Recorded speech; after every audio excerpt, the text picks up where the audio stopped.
Hello, everyone. What is up? Welcome back to the Toddcast. This episode, we're going to be talking Super Bowl, the halftime show. Travis Kelce, and of course, America's sweetheart. You know it, Taylor Swift. Thanks for coming back. We made it to a second episode. Got a lot to share with you. First off, we're going to start by talking about the podcast like we always do. Man, I'm just over here learning on the fly. Things are getting better each time I do a podcast. I'm starting to understand things a little better. Really, the analytics of getting out to people and being able to reach people are just amazing me. Our first podcast that we put out had 50,000 views across all platforms. Yeah. I had no idea I'd have that kind of reach. Pretty excited about it. And I didn't put out anything amazing. It was pretty simple. It was pretty easy. Nothing major. Went out, just had some fun. So once I get good at this and start getting really good topics, and who knows? The sky's the limit. Maybe we can reach 100,000 soon. That'd be awesome. If I get 100,000 views, we'll do something to celebrate. Oh, speaking of, got some merch. You gotta love it. The podcast, though, it's doing good. I bounce it off some people that I trust and get some feedback from some men and women that I think are important. Funny story, I got a group of friends. We got a group chat. Every group of guys got a group chat, right? Ours is called Those Guys. DOZ GUYS, Dos Guys. Kind of started about 20 years ago when we were drunk and in the club and out at the bars a lot. And I think I made a joke to one of my buddies. I said, do you think when we go out, people say, oh, great, it's those guys? Every time we walk in, oh, it's those guys. And it kind of built from there. And we turned into a bunch of metrosexuals, which anybody under 25, maybe 30, not going to know what the hell that means. And no, it's not a, it's not a gender. It's not a type of I don't even know how to put it. We were metrosexuals. It was a way of life. So I guess we'll save that for another night. But anyway, I already talked to you about episode 1. I sent it out to those guys. They gave me some good feedback. First thing that they told me is I needed an intro and I need an outro. So you got an intro today. You might get an outro. I don't know, but they gave me some good feedback, and I respect them. And I'm gonna try and use some of the things that they told me to move forward and make a better podcast for you guys. Just got to keep getting better. So that's that. Let's get into the nuts and bolts. The Super Bowl, or the big game. You know what? If somebody comes and finds me and tells me I can't use that word on my little podcast, I'll be honored. So I don't even know where to begin. Let's just start with the pregame. I turned the pregame on about 3 hours early. Usually I get bored with the pregame. Of course, I went over to the pregame because I watched the Iowa women lose to Nebraska, and nobody ever wants to lose to Nebraska to anything. And, I don't know what that was all about. I think they were trying to not have Caitlin Clark score enough points so she could do it. And, Hawkeye, over here in home, Carver Hawkeye, and she just quit taking shots. And then all of a sudden I was like, hey, we need you to take shots again, even though you haven't taken shots for the last 10 minutes. So obviously she was a little cold. But anyway, the pregame show for the Super Bowl was, I thought, awesome. I thought the entertainment was phenomenal. They brought in a good mix of people. Some of the interviews and the backstories and everything that they brought was just very interesting and very Super Bowl related. Good job, CBS. I think you guys knocked that out of the park. The artist that honored America, Post Malone and Reba McEntire, killed it. I was really surprised with Post Malone. I thought he did a really good job. Never really seen him perform live, just heard him on the radio, so his voice sounded amazing, and that's awesome. And then kickoff happened and everything came to a screeching halt. Big, huge 3-hour buildup. Ended up being a boring ass first half is what it ended up being. Low scoring, 10-3. 13. Don't know if you knew that or not. 10-3 was the first score half. There was a lot of defense. So if you like defense, you love the first half because there was Super Bowl caliber NFL defense on display. There was dudes flying around. San Francisco looked faster than hell. I mean, they looked 10 times faster than the Chiefs in the first half on defense. The ball was snapped and they were, to the mesh points, to the point of attack, immediately disrupting everything. The Chiefs looked good. They had a kind of a bend, don't break thing going there and caused a turnover early, which, was huge. And then they held again. The only touchdown that was scored in the first half was scored on a trick play. And, Christian McCaffrey caught that ball and it looked like he was going to be wrapped up and that dude just shot out of there like a cannon and was gone. Christian McCaffrey, that should have been the MVP of the NFL, that guy. Yeah. Making an impact first half. He was it. He looked like he was ready for the Super Bowl. That dude looked amazing. The second half probably was one of the most entertaining halves of football that I've seen this year in the NFL. So we go from a boring half to one of the most exciting ones, which is Super Bowls. A lot of Super Bowls start off slow. They start off, teams are filling each other out. They don't know what they expect. 2 weeks to prepare. Defenses can get better prepared in 2 weeks, I think. Most offenses are going to stick to what they do best. You dance with the broad you brought to the dance, and that's just the way it is. And second half, everybody started finding some openings. Kansas City started finding some openings in the secondary, and Mahomes was able to use his feet to get open and make some good throws. McCaffrey started running dudes over again and really kept them in it. I mean, when it's 3rd and 2 all the time, you're going to convert a high percentage of those. And Christian McCaffrey that handed the ball off 5 yards. Christian McCaffrey handed the ball off 3 yards. 3rd and 2. We're not getting out of there. The Kansas City defense, they were in a bad spot, and it really showed. And at the end of the game, going into it being tied, and then the overtime rules, and us kind of understanding that we knew what was going on, but not really understanding what was going on, and me screaming at television to call damn timeout when there was like 2 minutes left to go in the game. The clock wasn't stopping, not realizing we were only in the first period, and it's just a lot of changes. I don't think anybody was ready for it. Tony Romo did a good job of explaining it, made me feel a little bit more comfortable with it, which brings up, a huge controversy, which we'll get into in a little bit, about did the coaches actually know the rules? And yes, they did. We'll get to that in a minute. In the end, it was the good old boys from Kansas City. They got it done. Second half, Patrick Mahomes went Patrick Mahomes. Travis Kelce amped up and, started finding a spot here and there and had some yards after the catch. Boy, I thought he was going to score on that fourth quarter one late. I thought he was going to get the corner and go. And it would have been crazy if they would have won that way with Travis Kelce. But those two carried the team offensively all year. So why not in the second half of the Super Bowl and take them to a win? Pacheco's been really good late. Last couple games, he's really did good. I thought he did a good job in the Super Bowl.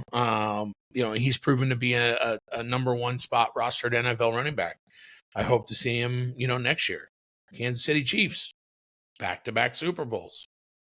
3 wins in 5 years and 1 loss. Are they a dynasty? Well, talking heads are going to say that they're a dynasty. They were calling them a dynasty after the game. Dynasty this, dynasty that. And I'm a Chiefs fan, and I'm going to disagree. I'm going to disagree. It seems like in years past growing up, to be a dynasty, man, you really had to control a decade. There had to be 10 years of dominance to be a dynasty. And I think Chiefs are about halfway there. I mean, they could mail it in, have winning records for the next 5 years and still be considered a dynasty, but they got a little bit further to go, which I'm okay with, and it just, you got to ask the question then is, can this roster that we have now, how many more years can they compete? How many more years does Patrick Mahomes have to compete at this elite level? Where's Travis Kelce? Is he towards the end of his career? Some would say so. You got Pacheco coming in. He's a rookie. He's young. So, how much longer can this team go? And, the one thing that I've really noticed in the last couple of years is when the offense was firing on all pistons, the defense was down. And we had to score 48 points, 49 points to win a football game. Now, this year, defense was playing at an elite level. And the offense was down. And the offense was down because our wide receivers were just mediocre. Just mediocre at best, can't line up, dropping balls, stupid mistakes. There was one in the Super Bowl game late in the fourth quarter. You catch a ball and you get 7 yards and you get knocked backwards. You call it.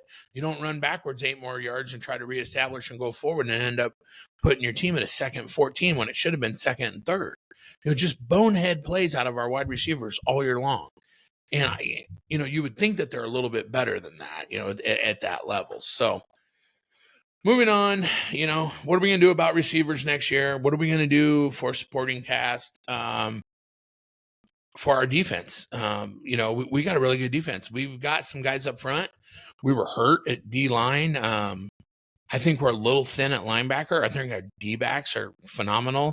Maybe get one more really good linebacker, one more really good defensive lineman, and a couple wide receivers. And I think we got 2 or 3 more runs at a Super Bowl in us, and then we can talk dynasty. So, that's enough on the game. Let's talk about that halftime performance. Big fat for me, really was. I thought it started off really, really slow and really, really no energy, just down here. Okay. Few hiccups along the way. They had some Cirque performers going, which caught my eye more than Usher did. And it was fun watching them guys fly around. He gets going. He gets over to Alicia Keys. I thought Alicia Keys started off kind of rough too. But she got going. And when Alicia Keys gets going, ooh, baby. Love me some Alicia Keys. Stand by. And then we started roller skating. Weirdest thing ever. What? Why? What the hell were the roller skates for? I just didn't get it. And then we roller skate right by Jermaine Dupri. What in the hell was that dude wearing? I have no idea. What were those things? I mean, were they jorts? Were they capri shorts? Were they cargo shorts? Was it a combo of all 3 of them? I don't know, but dude, you need a new stylist. Maybe you need a Toddcast shirt. I don't know. Let me know. Anything would have been better than that outfit you had on, bro. Poor dude. And it was just kind of cruising along, and I never got excited. And then all of a sudden, there's just Lil Jon and a crowd of people, and boom, the party was on. Lil Jon kicked that show off. We're 7-8 minutes into this thing, and it finally goes. And he just brought some energy into the place like he always does. And then, bam, here comes Ludacris. And, all the 35-year-old women are up in the living room dancing, screaming at everybody, shut up, and just going. And then all of a sudden, Usher comes back out, and then it was just over. That was it. In any event, it felt not very fulfilling. I thought the hype moment was about a minute and a half is what I enjoyed of that. So it wasn't bad. Wasn't great. Not a top 5, not a top 10. I looked at some top 10 lists today, kind of preparing for this. One of the segments was going to be the top 10 halftime shows of all time. And I got to looking at it, and all the lists were the same. And it's Michael Jackson, it's Prince, it's U2. A couple crazy people had like The Weeknd in there. Get the hell out of here with that. But there were some epic moments. All of all time is going to be Prince. Period. He made it rain. Dude made it rain during Purple Rain. Nobody's ever going to top that. Nobody. So. That's it on halftime performance. And then, but anyway, I gave it a B-, C+, somewhere in there. Didn't suck.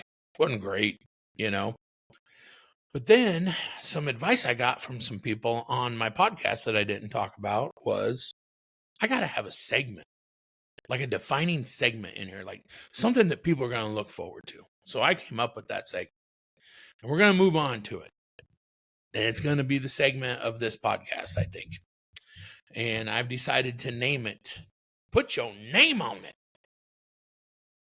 That's right. Put your name on it. This episode, Put Your Name on It, Travis Kelce, America's new villain. How you feeling? Put your name on it. So in case you didn't know, there was a moment in the second quarter when an escalated Travis Kelce came to the sidelines. And he wanted Coach Andy Reid's attention. He was angry. He was pissed off. He wanted to be in the goddamn game. He wanted to make a play. He wanted to win.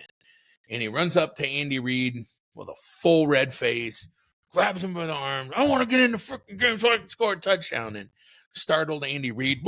And Andy Reid about fell over. But thank God he did it, because I think it woke Andy Reid's ass up, because he was doing some stupid shit as a coach. But anyway, and you would have thought that a goddamn explosion went off across the internet. Just a plume of exuberation of the haters. We got him. Travis Kelce fucked up. We got him. Within minutes, tweets, posts, memes, coming at the internet with more aggression than Travis Kelce ever went after Andy Reid with. Travis Kelce was immediately the face of America's new villain. Put your name on it. People wanted him benched. People were calling him names. I'd bench his ass. Disrespectful, overpaid millionaire prick. I saw all the posts. I saw it all. My favorite is when they're like, that's assault. Travis Kelce assaulted him. Get the cops down there. He needs to go to jail. Listen, bro. The only person that got assaulted during the Super Bowl was Alicia frickin' Keys by Usher. Y'all know what I'm talking about. Back off, bro. Woo! Alicia Keys' husband was home like. Anyway, let's get back to my boy Travis. Put your name on it. Let me tell you that I think that you people are absolutely stupid. And I'm here for it. I'm here for it all day. You do not want Travis Kelce as your villain. That man will grasp it by its hair, pull it down into submission, and run with it and be the best goddamn villain America's ever seen. I don't know if you've ever researched Travis Kelce's past, but dude has not had it easy. He did not have it easy. He worked his ass off in high school. Had some good parents. Got to college, got stupid, got kicked off the team, had to live on his brother's couch, had to fight his way back onto the team, got back onto the team, no scholarship, had to claw and fight his way into the NFL.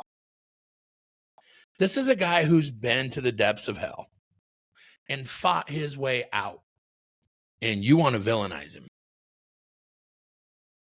That man will gladly be your villain. And he will be the best goddamn villain ever, because he will make more money. He will get more endorsements. He will get more clout. He'll get more camera time, and it will ruin you as a troll. You will not be able to escape him. You think Taylor Swift is bad? Make Travis Kelce a villain. It's going to be worse. You want to know why else you don't want Travis Kelce to be your villain? He's got a villain coach in his back pocket. Somebody who's been villainized before. Somebody who took villain to the top. And when I say to the top, This villain that America wanted to be the villain said, okay, I'll be your damn villain. Went and wrote an album about it. It's called Reputation. You ever heard it? What was it, like 2.5 million copies sold in a generation when people don't buy albums? 7 billion Spotify downloads alone. One platform, Taylor Swift. She was villainized once. Embraced it. Wrote an album about it. Made $1 billion freaking dollars being the villain. Are you sure you want to villainize Travis Kelce? I don't think you do. Calm down, people. Let's talk Taylor Swift for a minute. Getting to the end of the podcast. Thanks for staying with me here. Got some notes here that I'm looking at because I want to get this right. Taylor Swift is pure class. You know, people get mad because she's on camera a lot. And I get it. You know, they want to watch football. They don't want to see Taylor. It's fine. We'll get to you in a minute. I think this woman handles pressure better than anybody I've ever seen. Idiot after idiot after idiot comes after her, and they lose and they lose and they lose. Let's talk about how she acts in key moments. The last 2 football games are huge platforms for NFL players. They celebrate the games after they're over. Where's Taylor Swift when Travis Kelce is getting honored? Now, I'm not trash talking anybody else's wives or girlfriends, but there's wives and girlfriends on that stage. There's wives and girlfriends in camera shots all the time. Where is Taylor Swift when Travis Kelce is getting honored and screaming, "You gotta fight"? She's at the very back. She's hiding. She doesn't want to be in the camera. She stays away from it. That woman gives her man his moment. And if you watch, even when the awards are over, Travis comes off of that stage and everybody wants a piece of him. Hey, you know, good job. Hey, great, blah, blah, blah. You know, he gets through that and he finds his mom and he gives her a hug. He finds any of his other friends and family. And the last person he gets to is Taylor. She gives him his moments. She don't want nothing from that man. She just wants to be loved. She's a complete and total class act. And I hope you guys, you know, are on board with that. Couple more topics on Taylor because she's good. She's hot. You know, she's probably the reason why my podcast got so many views last time. My favorite Taylor moment of the night is when she out-trolled all the trolls. Leading up to the game, you saw the post. Taylor Swift drinking game. Anytime you hear Taylor's name, take a drink. Anytime you hear Travis's name, take a drink. If you hear Travis and Taylor's name, take a drink. If you see Taylor on the Jumbotron, you have to chug your beer. All right, listen, deadbeats. I understand that you need a reason to get drunk. That's fine. Play your little games. But when Taylor Swift got on the Jumbotron and went, oh, look at there, took that beer in her hand and chugged it and slammed that son of a bitch down on the table in true Jason Kelce form, she just beat you at your own goddamn game. She out-trolled the trolls on an epic level. The whole world saw her own you. That's right, trolls. You got owned. Love it. And to close the books on Taylor Swift and the NFL season, I just want to share one little thing that you need to think about. If you're one of those people that doesn't like Taylor Swift being in the NFL, if you're one of those people that says things like, Taylor Swift ruined football for me. When I sit down and want to watch football and I see Taylor Swift, it ruins it for me. I didn't turn on that to see her.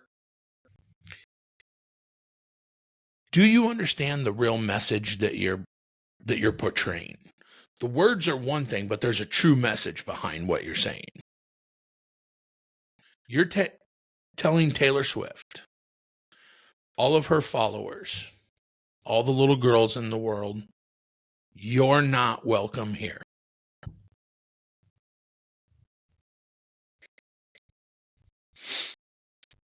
Little girls of the world, Swifties, Taylor, you're welcome. You're welcome here. And as a matter of fact, thank you for being here, because you made it fun. You made it better. You improved it. You really did. I seen more dads and daughters bonding over football this year than I ever have in my life. I seen more moms and their little daughters getting ready for Sunday football and embracing it to watch, sit down and watch a game with the whole family instead of just dad sitting there by himself. Thank you. You made football better. Thank you. You're welcome here. So that's about it on that. So now I'm supposed to get to an outro. And I got some shit written down here. I don't know if I want to say it, but basically it says, that's going to be a wrap. Episode 2 of the Toddcast. Thanks for stopping by and showing your sport. I guess. Thanks for coming. I had a good time. I always do. I guess the way I truly want to end this podcast is just a big shout out and congratulations to the Red Kingdom. Red Kingdom. Let's go. Seriously, though, thanks for stopping by. Have a great day.